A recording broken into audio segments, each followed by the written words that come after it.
મારું નામ સલમાન છે। વાગરામાં સતત એક જ જગ્યા પર નુરાની ચિકન શોપ પર આ ત્રીજી વાર ચોરી થઈ છે અને ચોરીમાં પહેલાં 25,000 ગયેલા છે। વાયરિંગના ઘરના જે સામાનના પૈસા હતા તે ગયેલા છે અને આજે પણ ફરીવાર ચોરી થઈ છે। વચ્ચે બે પણ સતત બીજા 2 દિવસ ચોરીને પાછી ચોરી થઈ હતી। એ ચોરીમાં આજુબાજુવાળાને નુકસાન થયેલું છે, દુકાન તૂટેલી જ છે। આજે પણ અમારી દુકાન મામાની દુકાન તૂટેલી છે, પતરું ખોલેલું છે, અંદરથી કંઈ સામાન ચોરી થઈ નથી। એટલે વારંવાર આવું થાય છે એને તમે ઉપર સાહેબના અધિકારીને જાણ કરવા માંગે છે કે અમને અહીં પર્સનલી 2 હોમગાર્ડ બેસાડી આપે જેનાથી વારંવાર નુકસાન ના થાય। એટલે અમને એવું લાગે છે કે નક્કી આ વાગરાનું કોઈ લોકલ સ્પોટ હોવું જોઈએ જેનાથી વારંવાર ચોરી થાય છે। અને પેલો અગાઉ પણ કોઈક મોબાઈલની દુકાન તોડેલી છે એવું કંઈક ખરું? હા, બાજુમાં મોબાઈલની દુકાન તોડેલી છે પીસરવાળા ભાઈની। એમના એક મોબાઈલ ગયો હતો અને લગભગ હેન્ડસ્પીન એવું કંઈ ગયેલું છે। અત્યારે આપણી દુકાનમાંથી કોઈક વસ્તુ ગયેલી છે?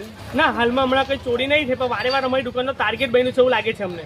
જે બાજુવાળા જે ગેરેજવાળા ભાઈની દુકાન છે એ પણ તૂટી હતી, હા, એ ભાઈની દુકાનમાં બાપુની સતત બીજી વાર દુકાન તૂટી છે। બાપુના નાના મોટા મારી મચીને જે પાના ભેગા કરેલા છે એ પણ ચોરાઈ જાય છે એમના। તમારી શું માંગ છે છેલ્લે? અમારી માંગ છે કે અમને સતત કાર્યવાહી કરીને અને ચોરને પકડીને જલ્દી હાજર કરતા નેક્સ્ટ ટાઈમ બીજા ચોરી ના થાય ને કોઈને નુકસાન ના થાય। નાઇટમાં પોલીસ પેટ્રોલિંગ વધી એવી કોઈક માંગ કરી તમારી? હા, નાઇટમાં પેટ્રોલિંગની પોલીસને અમે માંગ કરેલી।